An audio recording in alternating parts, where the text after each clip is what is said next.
वंशी किसको सुनाई देती है? जो पहले से ही ठाकुर जी को जानते हैं, बहुत प्रेम करते हैं, जिनका जीवन समर्पित हो चुका है ठाकुर जी के लिए, जो नित्य तिलक लगाते हैं, नित्य एकादशी रखते हैं, नित्य कंठी पहनते हैं, नित्य नियमों का पालन करते हैं। उनको पता है हम चाहे ऊना रहे, पंजाब रहे, हिमाचल रहे, हम ठाकुर जी के हैं। वो वक्ता के द्वारा रसमयी बात कही जाए चाहे नीरस बात कही जाए, सबको ध्यानपूर्वक सुनते हैं, क्योंकि वो ठाकुर जी के हो चुके हैं। उनको वंशी सुनाई दे रही है। और वेणु, जिसको सुनने के बाद आप रुक ना पाओ, जिसको सुनने के बाद आप बैठ ना पाओ, जिसको सुनने के बाद आप सब भूल जाओ और आपका वश ना रहे अपने पर, तुरंत दौड़ने लगो। वृंदावन जिस दिशा में उस दिशा में दौड़ने लगे। ना तन की स्थिति रहे, ना धन की स्थिति रहे, ना लोक लाज मर्याद कुल किसी का भी स्मरण ना रहे। बस कृष्ण चाहिए, उनकी प्राप्ति करनी है, बस अब वृंदावन जाना है, उनसे मिलना है, वही मेरे सर्वस्व है। ऐसी स्थिति बन जाए तो आप वेणु सुन रहे हैं। बहुत कम बन पाती है। एक और बात, मुरली ठाकुर जी ऐसे बजाते हैं, अधरों से हाथ नीचे। वेणु ऐसी तिरछी होगी, ठाकुर जी मुरली बजाते हैं। वंशी ठाकुर जी ऐसे बजाते हैं, बिल्कुल जहां अधर हैं वहीं हस्त कमल, और जहां मुखमंडल श्री जी की ओर झुक जाए और दोनों हस्त कमल ऊपर को हो जाए, ये वेणु है। आपको वेणु गोपाल ठाकुर जी के दर्शन बहुत कम होंगे जहां मुखमंडल ऐसे झुका हो और दोनों, वहां नेत्र भी ठाकुर जी के बंद हो जाते हैं, क्योंकि अत्यंत रस में डूब करके ठाकुर जी बजाते हैं। तो मुरली मनोहर लाल, वंशी बिहारी लाल और वेणु गोपाल, ये तीन ठाकुर जी के स्वरूप हैं। वंशी एक ही है, पर किस किस के लिए कैसे बजानी है वो ठाकुर जी के प्रकार अलग है। श्री राधारमण लाल जी बताओ क्या बजाते हैं? श्री राधारमण लाल जी मुरली मनोहर है, उनके हस्त कमल थोड़े थोड़े नीचे हैं और अधर ऊपर है, ऐसे बजा रहे हैं श्री राधारमण। हाथ थोड़े से नीचे हैं, देख लेना, दर्शन करना। बिहारी जी, उनके हाथ बिल्कुल ऐसे सीधे हैं, यूं हैं, दोनों हाथ बराबर में। ये क्या बजा रहे हैं? वंशी बजा रहे हैं। बिल्कुल जहां अधर है वहीं हस्त कमल होंगे। और वेणु गोपाल जो हैं, इधर की तरफ मुख करके अधर, इसका स्वरूप प्रकट रूप में वृंदावन में कहीं नहीं है, पर हां किसी का भाव प्रगाढ़ होगा तो एक दिन श्री राधारमण जी के ही हस्त कमल ऊपर को दिखने लग जाएंगे, एक दिन बिहारी जी के हस्त कमल ऊपर को दिखने लग जाएंगे। जिस दिन ठाकुर जी के श्रृंगार में आपको यह अनुभव हो, जाके आपकी देखना बिहारी जी के हाथ नीचे दिख रहे हैं कि ऊपर हैं, राधा वल्लभ जी नीचे हैं कि ऊपर हैं, राधा। जिस दिन ये हस्त कमल नीचे से आपको एक क्षण के लिए लगे कि नहीं ऊपर की ओर हैं, अधर से ऊपर हैं, समझ जाना अब ठाकुर जी वेणु बजा रहे हैं और आप रास के प्रवेश के लिए अधिकारी बन चुके हैं। हमारे ब्रज साहित्य के, ब्रज के रसिक जन इन सब भावों को बड़े अच्छे से बताते हैं, एक एक विषय को। एक क्षण के लिए ठाकुर जी के अधर से ऊपर यदि हस्त कमल का दर्शन हो जाए तो समझ जाना अब वेणु बज रही है और आप रास के अधिकारी हो चुके हो। जब तक ये हस्त कमल नीचे हैं तो समझो अभी वंशी बजा रहे हैं, अभी मुरली बजा रहे हैं, अभी ठाकुर जी और खींचवे को प्रयास कर रहे हैं आपको अपनी ओर। लेकिन जब पूर्ण रूपेण खिंच जाओगे तो वेणु गोपाल हो जाएंगे। और वेणु जब बजेगी, जगऊ कलम वाम दृशाम मनोहरम, फिर रास होगा। और रास में जैसे गोपियां पहुंची वैसे ही आप पहुंचोगे, रोक नहीं पाओगे स्वयं को। जैसे मीरा पहुंची है वैसे ही पहुंचोगे, जैसे करमेती बाई पहुंची है, जैसे रसखान पहुंचे हैं वैसे ही पहुंचोगे। तो यह भी एक नियम है कि मुरली मनोहर ठाकुर जी जिस दिन वेणु गोपाल के रूप में दिख जाएं, तब समझो कि आपका भजन सार्थक है, आपका भजन लग रहा है। लेकिन अगर वेणु गोपाल दिख जाएं तो ढिंडोरा मत पीटना। आजकल भक्तों में एक बहुत बड़ी कमी है, तुरंत गा देते हैं सब जगह। कुछ नहीं तो ऊना से 15-20 लोगों को लेके गए और बिहारी जी में जाके पहले से डिसाइड करके देखेंगे हाथ ऊपर है कि नीचे, महाराज जी बोल रहे थे। और कई लोग उनमें से ऐसे, कहां दिखे? हमें तो नीचे ही दिखे। एक बोले नहीं मेरे तो बिल्कुल ऊपर थे, जहां थे। मैं वेणु सुन ली मैंने, अब तो मैं रास में जाऊंगी सीधी। बाकी सब निराश हो गए बेचारे, बोले हमको तो नीचे ही दिखे थे। ऐसा मत करना, प्रदर्शन नहीं। अगर अनुभव हो जाए तुरंत चुप हो जाना, गोपनीय रख लेना अपने चित्त में, अब बोलना ही नहीं है किसी को। मुझे वेणु गोपाल के दर्शन हो चुके हैं। वेणु गोपाल मतलब रास बिहारी, और रास बिहारी ठाकुर जी के दर्शन गोपी को ही होंगे, सबको नहीं।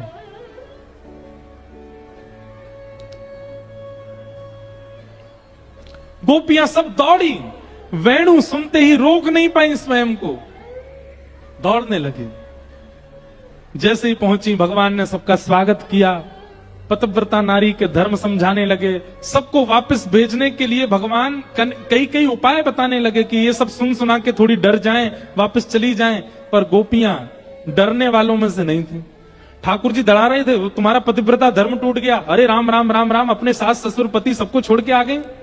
एक छोटे से बालक को मिलने के लिए आई हो, कितना जघन्य पाप कर रही हो। ठाकुर जी ने खूब भयभीत कराया, पर गोपियां नहीं डरी।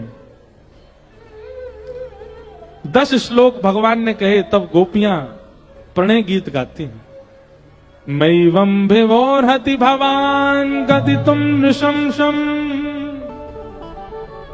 संत्यज्य सर्व विषयांस्तव पादमूलम् भक्ता भजस्व दुर्भग्रहमात्यजास्मान् देवो यथादि पुरुषो भजते मुमुक्षु।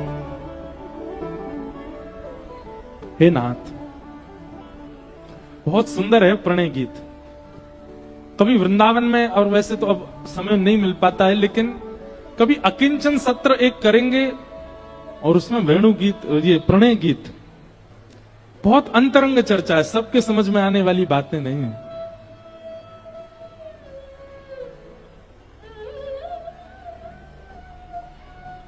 कियत पत्य पत्य सुहृदामनुवृत्तिरंग स्त्रीणां स्वधर्म इति धर्म विदात्मयोक्तम् अस्त्वेवमेतदुपदेश पदे त्वयीशो प्रेष्ठो भवांस्तनुभृतां किलि बंधुरात्मा। गोपियां कहती हैं, बोले नाथ आपने बहुत सुंदर प्रवचन किया स्त्री धर्म का, पर आपके द्वारा स्त्री धर्म का प्रवचन सुनकर के हमको ऐसा लगा कि कहीं आपको ऐसा लगता है कि हम स्त्री धर्म जानती नहीं है। बताई तो उसको जाती है बात जो ना जानता हो। कहीं आप ऐसा तो नहीं सोच रहे कि कहीं हम पतिव्रता नारी नहीं है, हम अपने पतियों को छोड़ के पर पुरुष के पास चली आई हैं, तो कहीं आप हमको व्यभिचारिणी तो नहीं समझ रहे हो। ठाकुर जी से कह रही हैं गोपियां, नाथ हमारी बात सुनिएगा, हमारा प्रेम कैसा है ये अभी आप जाने ही नहीं हो, ये अभी आप समझे ही नहीं हो। हमारा प्रेम ऐसा है, हम आपसे मिलना नहीं चाहती, हम आपको देखना नहीं चाहती, आपका स्पर्श नहीं चाहती, आपसे बातें नहीं चाहती, आपसे कुछ भी नहीं चाहती हैं। हमारी प्रेम में कोई चाह नहीं है। संसार के प्रेम में मिलन की चाह होती है, सुनने की चाह होती है, देखने की चाह होती है, बहुत कुछ की चाह होती है। हमारा बिल्कुल प्रेम ऐसा नहीं है। हमारी केवल एक चाह है, क्या? एक बार आप केवल अपने मुख से कह दो कि हमको आपने स्वीकार कर लिया, उसके बाद जीवन भर हमारी तरफ देखना भी मत, हम ऐसे ही जी लेंगे। ऐसा हमारा प्रेम है। हम बस चाहती हैं सुनना कि आपने हमको स्वीकार कर लिया है, आप हमें अपना चुके हो, आप हमारे प्रेम को स्वीकार कर चुके हो, बस ये कह दीजिए, और ये कहने के बाद आप जीवन भर के लिए हमें अकेला छोड़ दीजिए। श्री चैतन्य महाप्रभु का एक ग्रंथ का एक बहुत सुंदर श्लोक है, मुझे याद नहीं है, उसमें गोपियां कहती हैं, फिर चाहे हमें कभी मत देखना, चाहे हमारी दी हुई वस्तुओं को भी आप स्वीकार मत करना, चाहे कभी हमारी प्रशंसा मत करना, हमें सब स्वीकार है, क्योंकि हमारा प्रेम इन सब भावों में व्यवस्थित है ही नहीं। हमारा तो प्रेम केवल इतना है, ये सुनने आई है आपसे कि आपने हमको स्वीकार कर लिया। बता दीजिए, हम चली जाएंगी लौट करके, फिर कभी नहीं आएंगी। उसी भाव में हम, ये सुनने में जितना आसान लग रहा है ना, उतना ही कठिन है। हमारे अंदर प्रेम प्रकट ही इसी भाव से होता है कि प्राप्त करना है, लेकिन गोपियों के चित्त का प्रेम इस भाव से प्रकट है कि भले ही प्राप्त ना हो, बस एक बार स्वीकार ही, और कहां तक है अंत में तो गोपियां ये भी कहती हैं स्वीकार भी मत करो, छोड़ के चले जाओ, पर हमारा प्रेम तो सदा ऐसे ही रहेगा आपके प्रति। एक विलग चर्चा है, ये ऐसा प्रेम संसार में नहीं देख सकते आप कभी भी। गोपियों के उस प्रेम भाव को सुनकर के ठाकुर जी अत्यंत प्रसन्न हो गए और भगवान बोले अरे अरे अरे, हम तो आपकी परीक्षा ले रहे थे, चलो अब रास विहार करते हैं। भगवान ने रास विहार करना प्रारंभ किया। एक एक गोपी के पास अकेले श्याम सुंदर भ्रमण कर रहे हैं, पर गोपियों के चित्त में मान आ गया। आप लोग हमसे पूछेंगे महाराज जी, कहां इतना निस्वार्थ प्रेम प्रकट करने वाली गोपियां, और अचानक से कथा बदल जाती है कि गोपियों के चित्त में मान आ गया। हमें तो लगा था कि ये गोपियां मान रहित होंगी, इनके चित्त में कोई दोष नहीं होगा, तभी ठाकुर जी इनको स्वीकार कर रहे हैं। ठाकुर जी ने स्वीकार कर लिया, उसके बाद मान आ गया। ये किस बात का प्रमाण है? गोपियों के चित्त में मान शिक्षात्मक रूप से आया। ध्यान से सुनिएगा सब लोग। कई बार छोटा बच्चा होता है ना, उसको मां बोलती है उधर नहीं जाओ, उधर नहीं जाओ, वो बालक नहीं मानता, तो मां क्या करती है, उस बालक को दिखाते हुए खुद जाती है और खुद जाकर के वहां किसी वस्तु को छू के फिर ऐसे करती है, हो लग गई लग गई लग गई लग गई, तो फिर बालक डर जाता, बोलो यहां मुझे नहीं जाना, मां को यहां पीड़ा हुई है। ठीक वैसे इसको कहते हैं शिक्षात्मक लीला। गोपियों के चित्त में मान आया नहीं है, ये शिक्षा के लिए गोपियां कर रही हैं, हम लोगों को समझाने के लिए। क्या कि भाई ठाकुर जी अगर आ गए और आप बिना गुरु कृपा, बिना गुरु आज्ञा माने अगर ठाकुर जी को प्राप्त कर लोगे, तो आपके चित्त में मान आ जाएगा कि मैंने ठाकुर जी को प्राप्त कर लिया। इसलिए गुरु आज्ञा, गुरु शिक्षा, गुरु निर्देशों का पालन करते ही जाइएगा ठाकुर जी के पास। गोपियां बोली हम बिना गुरु आज्ञा, बिना गुरु निर्देश, बिना गुरु इच्छा की हम चली आई हैं, इसलिए हमें मान आया। ये गोपियों को नहीं आया है, हमको शिक्षा देने के लिए आया है। आप मत जाना। अब यहां गुरु दीक्षा लेने की भी बात कह दूं तो कोई अतिशयोक्ति नहीं, पर गुरु दीक्षा से ज्यादा गुरु दिशा, गुरु आज्ञा मान के, गुरु दिशा लेकर, गुरु की कृपा मान करके तब ठाकुर जी के सानिध्य में जाओगे तो मान नहीं आएगा। नहीं तो आजकल सोशल मीडिया पे लोग अपने घर के ठाकुर जी के मुंह में चम्मच लगा देते हैं दूध की और वीडियो बना, देखो हमारे ठाकुर जी गोपाल जी दूध पी गए, दूध पी गए। मान आ जाता है, हमारे ठाकुर जी तो ऐसे दूध पी लेते हैं। ये मान क्यों आता है भक्ति में? बिना गुरु निर्देशन, बिना गुरु शिक्षा के अगर जाओगे तो मान आएगा। ये गोपियां शिक्षा दे रही हैं हमको। ठाकुर जी जैसे अंतर ध्यान हुए, मान आ गया गोपियों को, ठाकुर जी अंतर ध्यान हो गए, तब गोपियों ने कहा अब गुरु शरण जाओ। गुरु कौन है? श्री किशोरी जी। तब किशोरी जी की शरण में सब गोपियां गईं। हा नाथ रमण प्रेष्ठ क्वासी क्वासी महाभुज दास्यास्ते कृपणाया में सखेद शय सन्निधि। हे सुने राधिका दुलारी, तेरे द्वार का भिखारी हूं मैं, शाम का पुजारी एक पीड़ा है हमारी, हमें श्याम ना मिला, हमें श्याम ना मिला, हमें श्याम ना मिला।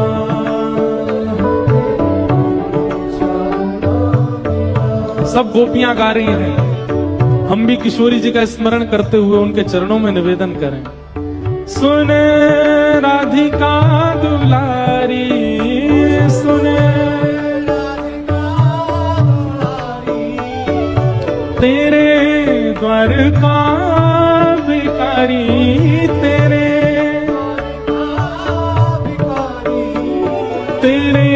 शाम का पुजारी एक पीड़ा है हमारी, हमें श्याम ना मिला, हमें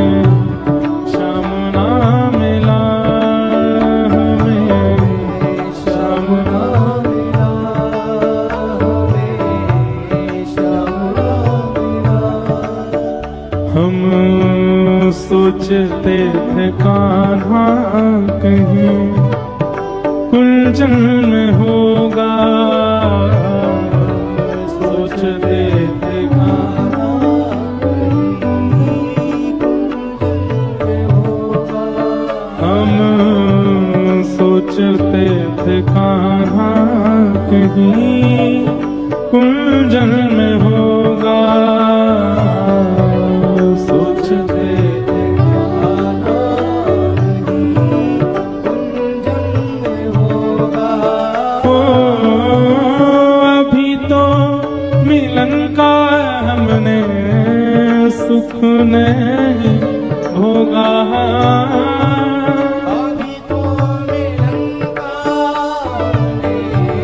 सुख नहीं भोगा।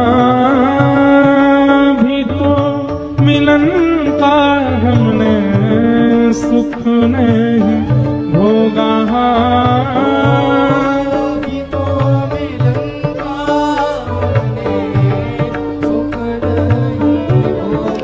सुन के प्रेम की परिभाषा, सुन के प्रेम की परिभाषा, मन में बंधी थी जो आशा,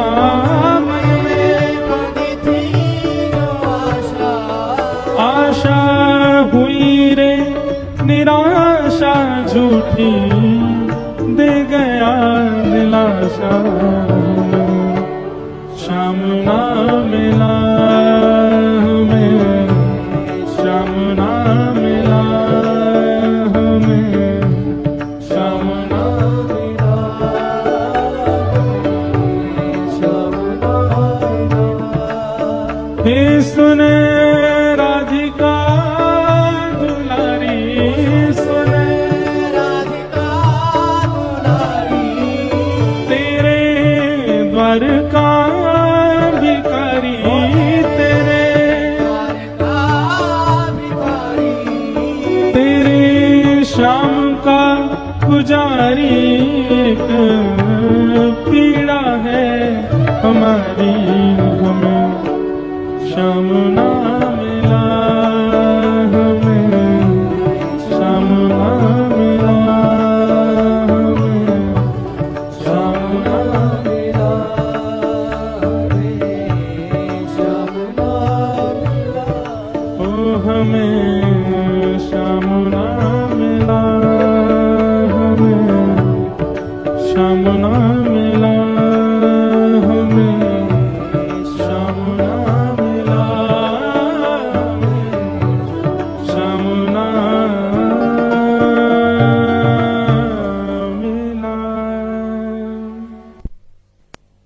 गोपियां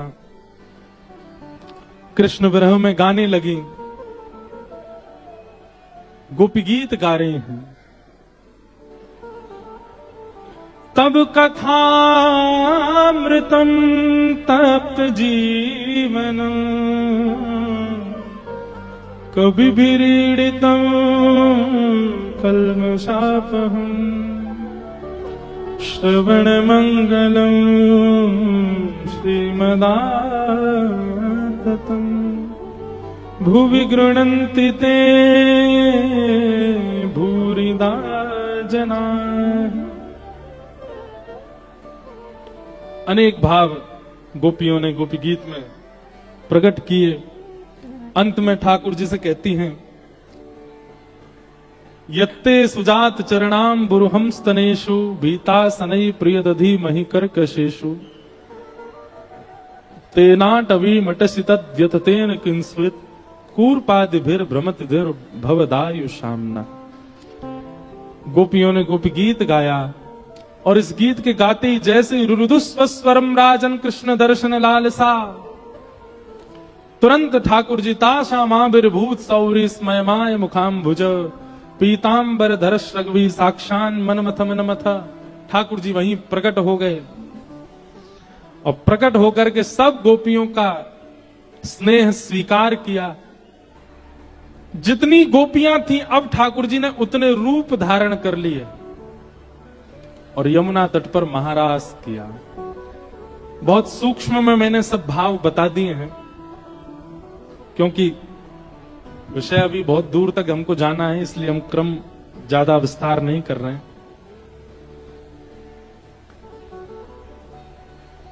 रस से रास तक की पूरी भूमिका रास पंच अध्याय,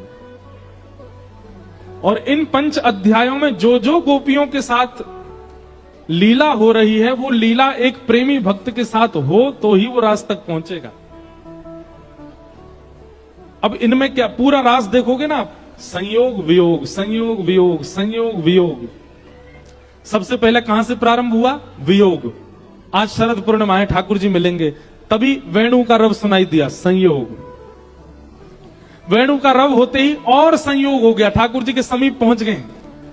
लेकिन तुरंत ठाकुर जी क्या करने लगे? पतिव्रता नारी का धर्म समझा करके वापस लौटाने लगे, वियोग। फिर गोपियों ने प्रणय गीत गाया, वह अति वियोग। फिर उसके बाद क्या हुआ? ठाकुर जी मिल गए, रास करने लगे, संयोग। पर संयोग के बाद फिर मान आया, फिर वियोग। और फिर वियोग के बाद गोपी गीत गाया, अति वियोग। और अति वियोग के बाद आया फिर संयोग। तो संयोग वियोग, संयोग वियोग, संयोग वियोग, ये चलता रहेगा। तभी आप समझो कि आप प्रेमी भक्त हो। आप केवल भक्त हो तो आपके जीवन में केवल संयोग रहेगा, वियोग नहीं आएगा। लेकिन आप अगर प्रेमी भक्त हो तो वियोग तो आएगा, और बार बार आएगा। जैसे प्यासे को एक एक बूंद पानी पिलाया जा रहा हो, ऐसा है प्रेम भक्ति का मार्ग, एक एक बूंद। पर वह एक बूंद भी ब्रह्मा के सुख को फीका कर देती है, इतना सुख है। इसलिए प्रेम भाव में प्रवेश या तो मिलेगा नहीं, मिल गया तो निकल नहीं पाओगे। अब ठाकुर जी ने अति संयोग दिया, जितनी गोपियां उतने कृष्ण बन गए। और पहले तो रास हुआ था, एक कृष्ण असंख्य गोपियां रास, लेकिन जितनी गोपी उतने कृष्ण, ये है महारास। अब ठाकुर जी महारास करने लगे। चंद्र किरण सा श्याम सलोना, दो आंखें कजरारी। चंद्र किरण सा श्याम सलोना, दो आंखें कजरारी। ठुमक ठुमक नाचे गोपियन के संग, जग का पालन हारी। ठुमक ठुमक नाचे गोपियन के संग, जग का देखो, पालन हारी। जैसे ही आप मान रहित होते हो, ठाकुर जी कैसे हो जाते हैं? जैसे ही भक्त मान रहित होता है, ठाकुर जी ऐसे हो जाते हैं। कैसे? ठुमक ठुमक नाचे गोपियन के संग, जग का पालन हारी। ठुमक ठुमक नाचे गोपियन के संग, जग का पालन हारी।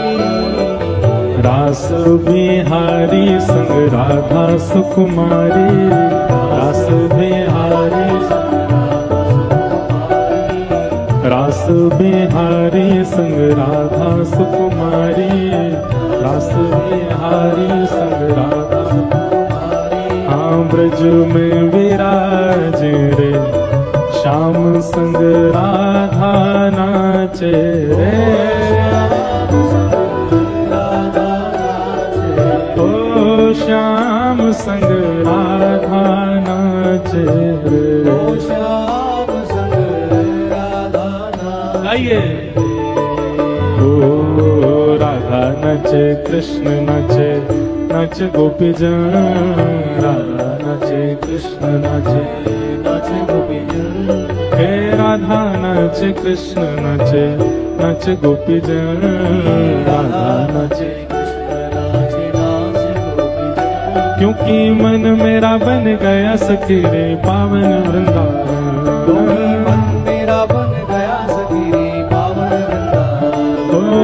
मन मेरा बन गया सखी रे पावन वृंदावन।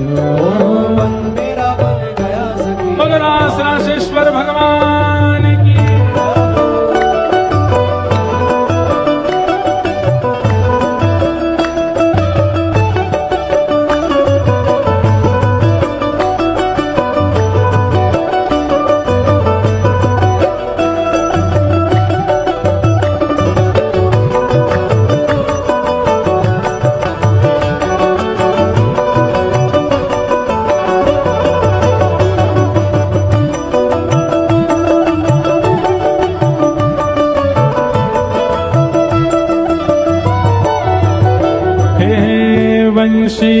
पे, यमुना तट पे कान्हा रास रचावे। बंशी वट पे यमुना तट पे कान्हा रास रचावे। गोपी बन के शंकर आए, गोपेश्वर कहलाए। गोपी बन के शंकर आए, गोपेश्वर कहलाए। बोल गोपेश्वर महादेव की। गोपी बन के शंकर आए, गोपेश्वर कहलाए। गोपी बन के शंकर आए, गोपेश्वर कहलाए। डम डम डमरू बाजे कान्हा की मुरली पे, डम डम डम डम डमरू बाजे कान्हा की मुरली पे, डम डम। ओ जग सारा नाचे रे, श्याम संग राधा नाचे रे। ओ श्याम संग राधा नाचे रे।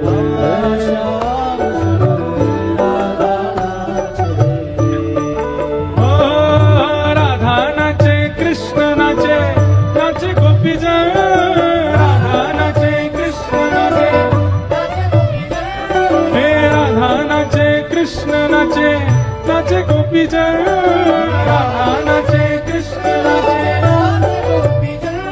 क्योंकि मन मेरा बन गया सखीरी पावन वृंदावन। क्योंकि मन मेरा बन गया सखीरी पावन वृंदावन। क्योंकि मन मेरा बन गया सखीरी पावन वृंदावन।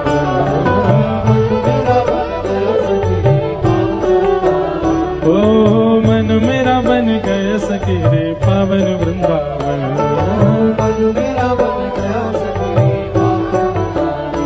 ओ गोकुल में देखो, वृंदावन में देखो रे, गोकुल में देखो, गोकुल में देखो, वृंदावन में देखो रे, गोकुल में देखो। हे गोकुल में देखो, वृंदावन में देखो, हे मेघा गाजे रे, श्याम संग राधा नाचे रे।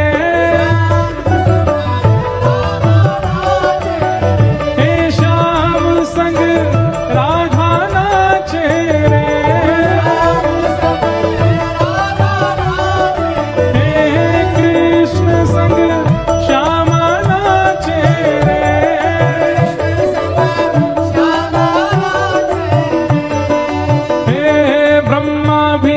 शंकर नाचे नाचे देवगण।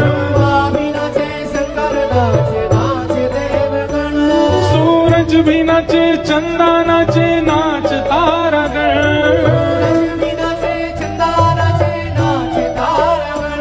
क्योंकि मन मेरा बन गया सखीरी पावन वृंदावन। मन मेरा बन गया सखीरी पावन वृंदावन। क्योंकि मन मेरा बन गया सखीरी पावन वृंदावन। मेरा बन गया सखीरी पावन वृंदावन। हे राधा नाचे, कृष्ण नाचे, नाचे गोपी जन। राधा नाचे, नाचे गोपी जन। हे राधा नाचे, कृष्ण नाचे, नाचे गोपी जन। राधा नाचे, कृष्ण नाचे, नाचे गोपी जन। क्योंकि मन मेरा बन गया सखीरी पावन वृंदावन।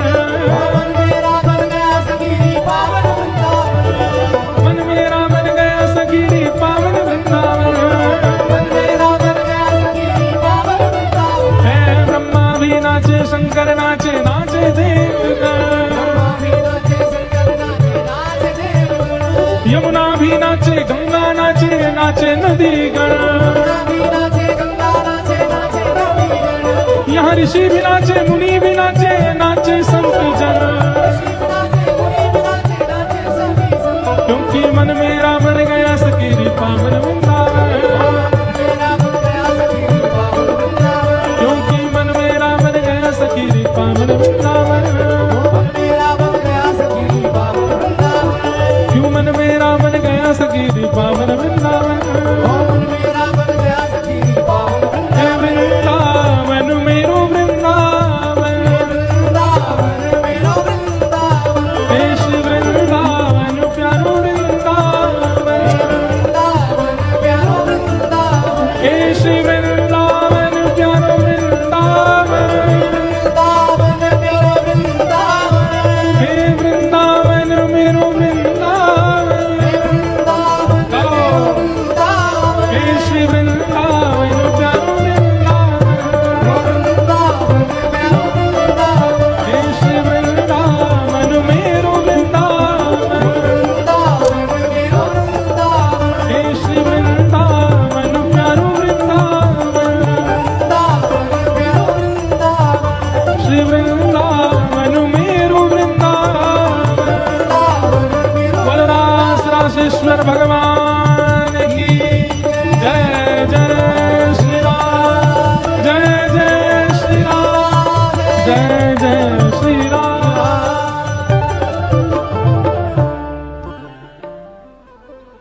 क्योंकि मन मेरा बन गया सखी रे पावन वृंदावन। क्योंकि मन मेरा बन गया सखी हे राधा नाचे कृष्ण नाचे, नाचे गोपी जन। राधा नाचे कृष्ण नाचे, गोपी जन। हे मन मेरा बन गया सखी रे पावन वृंदावन।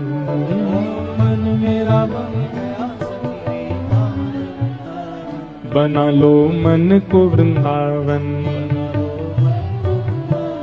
हमारा मन है वृंदावन। बसा लो मन में वृंदावन। बना लो मन को वृंदावन। हमारा मन ही वृंदावन। हमारा मन है वृंदावन। मन वृंदावन बने। तन तो बहुत जाता है वृंदावन, पर रास का अनुभव तब हो जब मन में वृंदावन हो। और मन में वृंदावन जिसके होगा ना, उस व्यक्ति को आप जहां देखोगे, चाहे हिमाचल में देख लो, चाहे पंजाब में देख लो, चाहे विदेश में देख लो, वो जहां जाएगा अपने आप उसका ऑरा वृंदावन जैसा हो जाता है, जिसके चित्त में वृंदावन होगा। इसलिए मन वृंदावन बने तो रास विहार होगा। जब तक तन वृंदावन जा रहा तब तक रस का अनुभव होगा। जिस दिन मन में वृंदावन, उस दिन रास विहार हो जाएगा। रास विहार की कथा सुनाई गई। अब हम क्रमशः, आप सब लोग बस सुन लीजिए, अब कथा क्रम पूरा कर देते हैं। भगवान ने आगे युगल गीत आता है। युगल गीत में भी बहुत सुंदर सुंदर ठाकुर जी के रूपों का वर्णन किया गया है कि विविध गोप चरणेषु विदग्धो वेणुवाद्य ऊर्धा निज शिक्षा तब सुतः सती यदावर बिंभे दत्त वेणुरनयत स्वर जाति। गोपियां मैया से जाके यूं कह रही हैं, एरी मैया एक बात बताओ। बोले कहा, तुम्हारे लालाते तो हम कछु ना कह सकें, पर तुम्हारे लालाए जाने भी वंशी बजानो सिखाओ, वहां को पतो बताओ हमें। मैया बोली क्यों, कहा करोगे? बोले बाकी जाके अच्छे से खैर करेंगी, ऐसी बंसी बजानी सिखा दी है जा बैरणी बंसी ने हमारो सब कछु बंटा धार कर रखो है। ना सोन दे, ना खान दे, ना बैठन दे, कछु ना करन दे। हम देख के तो हमें तुम्हारे लाला ने को बंसी कौन ने सिखाई? तब यशोदा मैया कह रही है, वेणु वाद्य ऊर्धा निज शिक्षा। ठाकुर जी ने बंसी बजाना किसी से नहीं सीखा, अपने आप सीखा। हमारे ब्रज में एक कथा सुनाते हैं। एक बार ठाकुर जी के पास गैया गई शिकायत लेके। कैसे? ठाकुर जी से बोली जय जय। ठाकुर जी बोले हम बोले मोह कोई तो भय ना लगे, लेकिन ये एक बांस को डंडा मुंह को बहुत भयभीत कर दे। मुंह को कोई तो भय ना लगे, लेकिन यह बांस के कारण मुंह को भय लगे। आप या बांस ते ऐसो कछु करो कि मुंह को यासो भय नहीं लगे। तो गैया के कारण ठाकुर जी बोले अच्छा, जब बांस ने मेरी गैया को डरायो। सोई ठाकुर जी ने जैसे ही एक हाथ से बांस को वह रूप पकड़ो, दूसरे हाथ से पकड़ो, जैसे ही पकड़ करके महाराज वाकी खैर लेने लगे। इतने में ही जहां जहां ठाकुर जी ने स्पर्श किया वहीं वहीं छिद्र प्रकट है गए, और छिद्र प्रकट रहती जैसी अधर पर धारण किया। ठाकुर जी के तो मन में इच्छा प्रकट हो जाए, अपने आप योजनाएं बन जाती हैं। जैसे अधर पर धारण कियो, एक छिद्र वहां प्रकट भयो, और वही बांस से ठाकुर जी ने जब प्राण पिरो करके, अपनी वायु पिरो करके जैसे ध्वनि निकालना प्रारंभ कियो, पूंछ उठा करके गैया दौड़ी दौड़ी गैया ठाकुर जी के पास आई और बोली श्याम सुंदर बस ये धुन निकालते रहो, बहुत सुख मिल रहा है। ठाकुर जी बोले देख ले, जाते तो बहुत भय लगता, वही तो प्रेम करा दी अब मैंने, अब याते तो भय ना लगेगा, अब यही से तो को प्रेम लगेगा। अपने निज जनों को जिससे भय लगता है ठाकुर जी वही को वाको प्रेमी बना दें। तो वंशी का एक प्रकार से हमारे ब्रज साहित्य की माने तो निर्माण भी ठाकुर जी ने ही किया है, और जाको निर्माण स्वयं ठाकुर जी ने किया तो बजानो भी स्वयं ही जाने। तो वेणु निज शिक्षा, बहुत सुंदर प्रसंग है युगल गीत का। इसमें दो दो श्लोकों में भाव है, इसलिए इसको युगल गीत कहा गया है। गोपियां एक श्लोक में प्रश्न करती हैं, फिर दूसरे श्लोक में उत्तर दे देती हैं, इसलिए इसको युगल गीत कहा। आगे कंस के द्वारा धनुर्यज्ञ किया गया। अक्रूर जी महाराज से कहा कि आप वृंदावन जाओ और कृष्ण बलराम को लेकर के आओ। नारद जी ने पढ़ा लिखा दिया था। अक्रूर जी महाराज वृंदावन गए और वृंदावन जाकर के नंद यशोदा को बताया कि महाराज कंस धनुर्यज्ञ कर रहे हैं और उस धनुर्यज्ञ में आपके बालकों को उपहार देना चाहते हैं, इसलिए इनको मथुरा भेजो।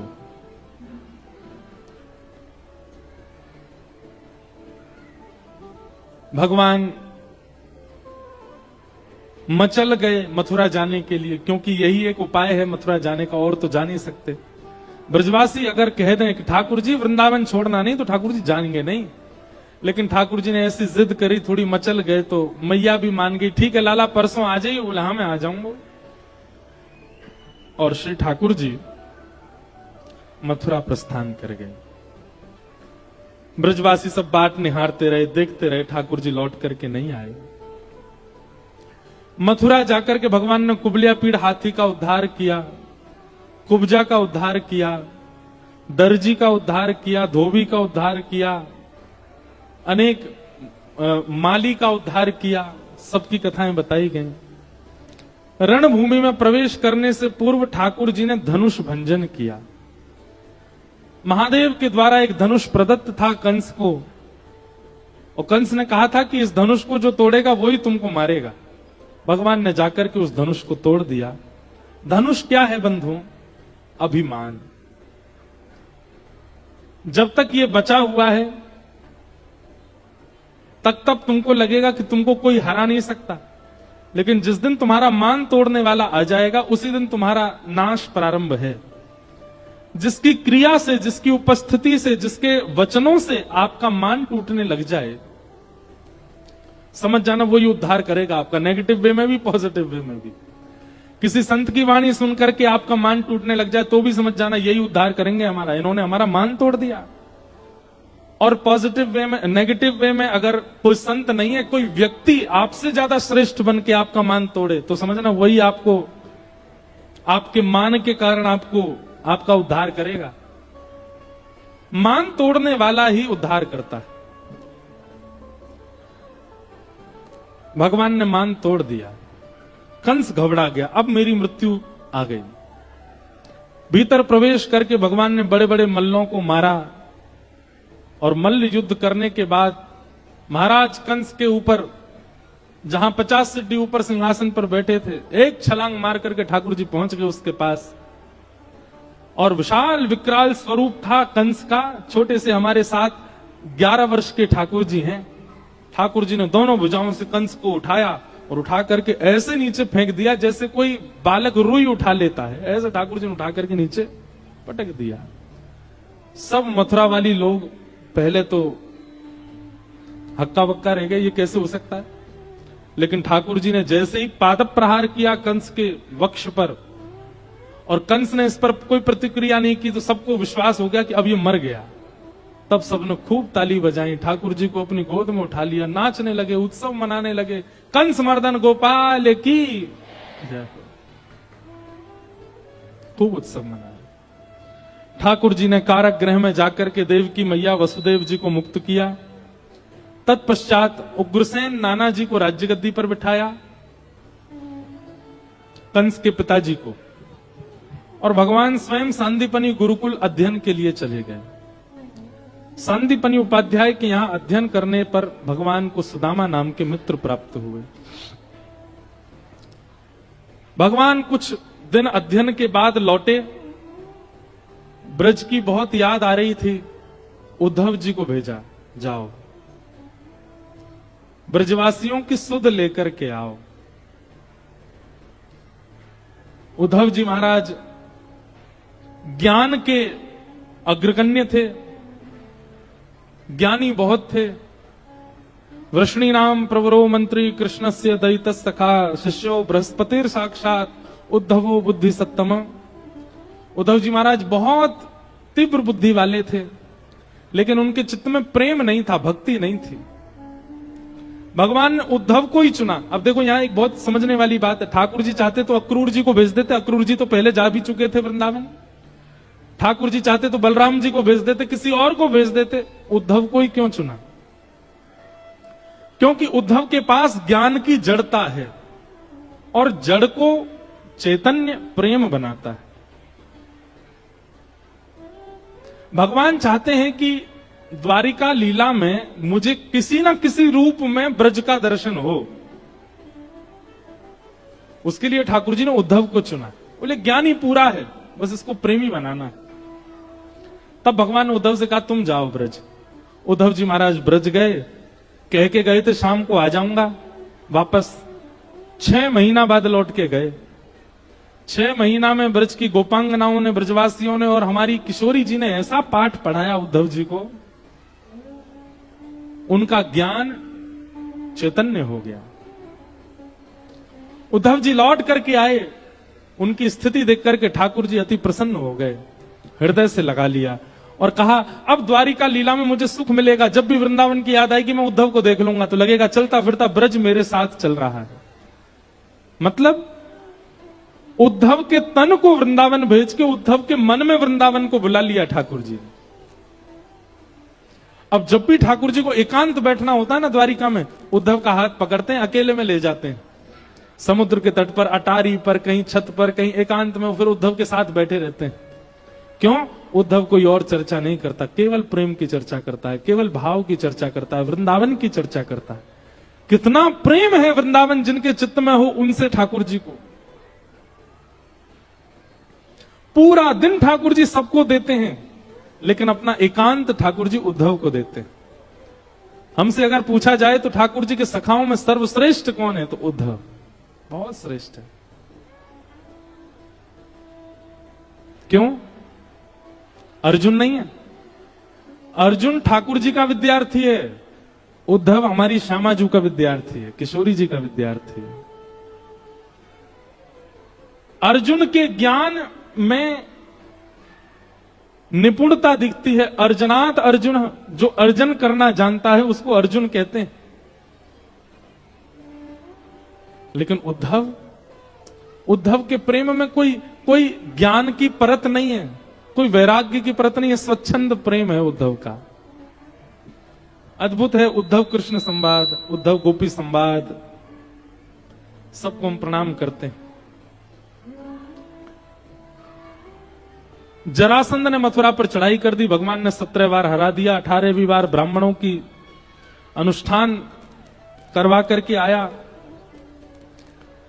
ब्राह्मणों के कारण ठाकुर जी रण छोड़ करके भागे, क्योंकि ब्राह्मण अनुष्ठान में बैठे हैं। और जरासंध ने ब्राह्मणों से कहा अगर मैं इस बार हार गया कृष्ण से, तो आप सबके सर धर से अलग करवा दूंगा। ब्राह्मणों की रक्षार्थ ठाकुर जी ने विचार किया कि अब रण से भागना ही उचित है। भगवान ने विश्वकर्मा को आज्ञा की और एक नई नगरी का निर्माण किया जिसका नाम है द्वारिका। और रातों रात ठाकुर जी ने समस्त मथुरा वासियों को द्वारिका पहुंचवा दिया, यदुवंशियों को द्वारिका पहुंचवा दिया और स्वयं युद्ध करते करते करते करते बीच युद्ध में रण छोड़ करके भागे। बोलो रण छोड़ राय भगवान की, रण छोड़े। विप्रधेनु संतन के कारण रण छोड़ो ब्रजनाथ, गोमती तट द्वारवती पधारे कहलाए द्वारिका नाथ। ब्राह्मणों के लिए रण छोड़ के भागे ठाकुर जी और श्री द्वारिका में जाकर के विराजमान हो गए। बोलो द्वारिकाधीश की। द्वारिका में ठाकुर जी व्यवस्थित हुए। रेवत राजा के पुत्र की पुत्री रेवती से बलराम जी का विवाह हुआ और कौंडन्यपुर के राजा भीष्मक, उनकी पुत्री का नाम रुक्मणी, उनसे ठाकुर जी का विवाह हुआ। रुक्मणी कृष्ण विवाह प्रसंग बहुत सुंदर कहा गया है। रुक्मणी जी ने जब से ठाकुर जी के प्रसंग अति सुने तब से ठाकुर जी का वर्ण करने की इच्छा हुई।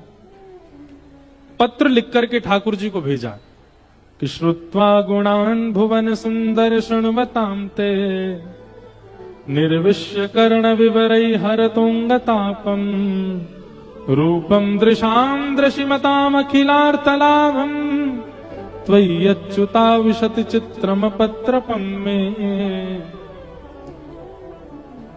सबसे सुंदर बात रुक्मणी जी के पत्र की सबसे पहला अक्षर श्रुत्वा गुणान भुवन सुंदर।